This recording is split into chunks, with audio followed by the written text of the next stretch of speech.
TFC spiritual ప్రేక్షకులకు స్వాగతం. ఈ వారం రాశిఫలాలు పరిశీలిద్దాం. ముందుగా మనకి ఈ వారంలో ఉన్నటువంటి గ్రహస్థితి ఏ విధంగా ఉందంటే పంచగ్రహ కూటమి వచ్చింది.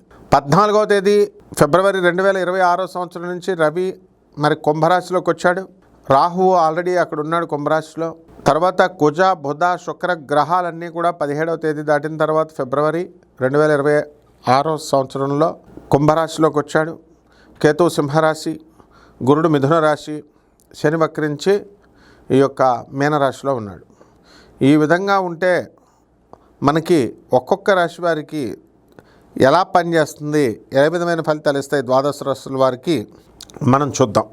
ఓం హ్రీంకారాసన గర్భిత నలసికాం సౌహ క్లీం కళాం బిభ్రతీం సౌవర్ణాంబరధారిణీం వసుధాధౌతాం త్రినేత్రోజ్వలాం వందే పుస్తకపాశమంకుశధరాం స్రగ్భూషితాం ఉజ్వలాం త్వాం గౌరీం త్రిపురాం పరాత్ ప్రకలాం శ్రీచక్రం సంచారిణీం.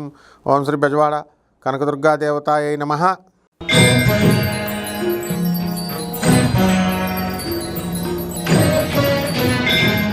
ధనుస్సు రాశి.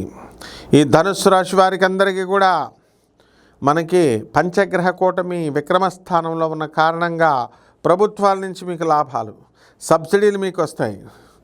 అసలు ఈ యొక్క శుక్రుడు మనకి కుంభరాశిలో ఉన్న కారణంగా మీ భార్యతో అత్తగారులతో దెబ్బలాటలు, ఆడవాళ్ళతో చాలా జాగ్రత్తగా బిహేవ్ చేసుకోవాలి.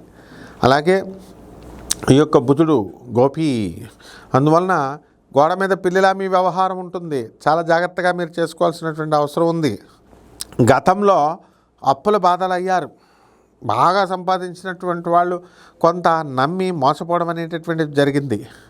అయితే ఎన్ని జరిగినప్పటికీ కూడా ఈ యొక్క గురుగ్రహము మిథున రాశిలో ఉండి ఈ యొక్క గ్రహాన్ని చూడడం ద్వారా అద్భుతాలు జరిగేటటువంటి అవకాశాలు కనబడుతున్నాయి. కాబట్టి ఈ యొక్క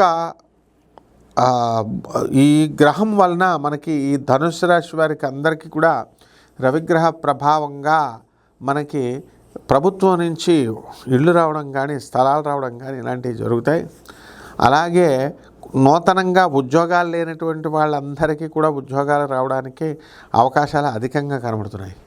ఆ తర్వాత జూన్ 2, 2026 సంవత్సరం తర్వాత ఈ యొక్క ముహూర్తాలు తక్కువగా ఉన్న కారణంగా ఉద్యోగాలు చేయడము, ఉద్యోగాలు లేకుండా ఇంట్లో ఉండడం అనేటటువంటిది జరుగుతుంది.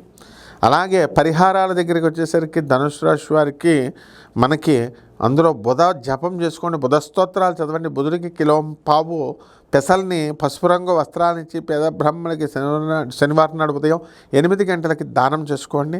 అలాగే దశమహావిద్యల్లో ఒకటైనటువంటి మహాకాళి అమ్మవారి యొక్క హోమాన్ని మీ ఇళ్ళలో చేసుకోవడం ద్వారా బ్రహ్మాండంగా కలిసి వస్తుంది. శుభమస్తు.